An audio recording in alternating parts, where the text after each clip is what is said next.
আচ্ছা, কখনো কি ভেবে দেখেছেন আমাদের এই বাঙালি সত্তার আসল শেকড়টা কোথায়? আমরা প্রতিদিন যে ভাষায় কথা বলি, যে মাটির উপরে দাঁড়িয়ে স্বপ্ন দেখি, তার ইতিহাস কতটা প্রাচীন। নমস্কার বন্ধুরা, আমি আছি আপনাদের সঙ্গে এডুকেশন বিটি মলয়।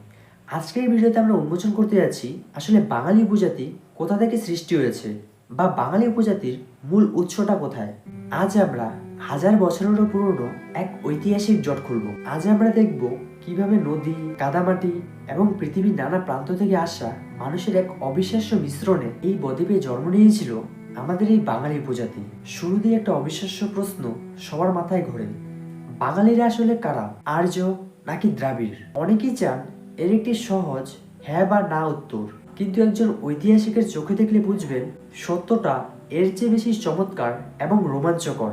চলুন শুরুতে একদম প্রচলিত ভুল ধারণাগুলো একেবারে ভেঙে দিই।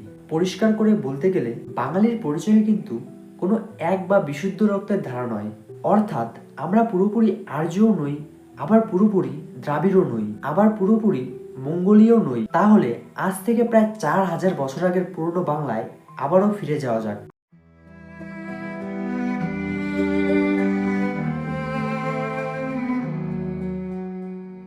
গঙ্গা, ব্রহ্মপুত্র আর মেঘনা নদী মিলে তৈরি করেছিল পৃথিবীর এক বিশাল ও অর্বুর বদ্বীপ। এখনকার বিস্তীর্ণ জলভূমি এবং গভীর জঙ্গল একদিকে বহিরাগতদের জন্য যেমন দেশ দুর্গম ছিল, ঠিক তেমনি এখনকার পলিমাটি কৃষকদের জন্য ছিল বিধাতার এক আশীর্বাদ।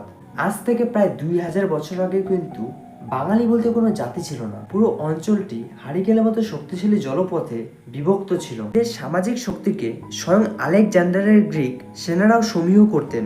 বাংলার আদি বাসিন্দা ছিল আনস্ট্রিক ভাষার মানুষরা, যাদের বংশধর আজকের সাঁওতাল বা মুন্ডা জাতি। পরিবর্তে উত্তর দক্ষিণ থেকে আসা ইন্দো আর্যরা এদেরকে তাড়িয়ে দেয়নি, বরং প্রাচীন দক্ষিণ এশিয়ায় তিব্বতী বর্মী আর পূর্ব এশিয়ার ডিএনএর সাথে মিলেমিশে তৈরি করেছে এক চমৎকার জিনগত মোজাইক। নানা প্রান্তের এই মানুষদের এক সূত্রে বাঁধলো আমাদের এই ভাষা।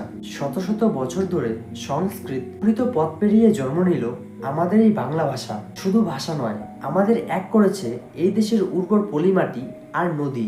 ধান চাষ হয়ে উঠলো আমাদের প্রধান ভরসা, আর ভাত খাওয়া হয়ে উঠলো আমাদের আঞ্চলিক পরিচয়। এই ধান আর নদী ঘিরে তৈরি হয়েছে নবান্নর মতো উৎসব, যা আমাদের শেকড়কে আরো করেছে মজবুত। হাজার বছরের অগণিত মানুষের সংগ্রাম আর সংস্কৃতির এক রূপ সংমিশ্রণেই আজ আমরা। আজকের এই ভিডিওটা আপনাদের কাছে কেমন লেগেছে কমেন্ট করে আপনাদের মূল্যবান মতবাদ অবশ্যই জানান। আর হ্যাঁ, এই চ্যানেলে যদি আপনারা নতুন হয়ে থাকেন চ্যানেলটাকে সাবস্ক্রাইব করে আমাদের পাশে থাকুন, কারণ একটা ভিডিও বানাতে আমাদের অনেক পরিশ্রমের ব্যাপার হয়, আর আপনাদের একটা সাবস্ক্রাইবই আমাদের আরও পরবর্তী ভিডিও বানাতে উৎসাহিত করে। তো আজকের জন্য এতটুকুই, দেখা হচ্ছে একটা পরবর্তী ভিডিওতে। সবাই ভালো থাকবে, সুস্থ থাকবে, ধন্যবাদ।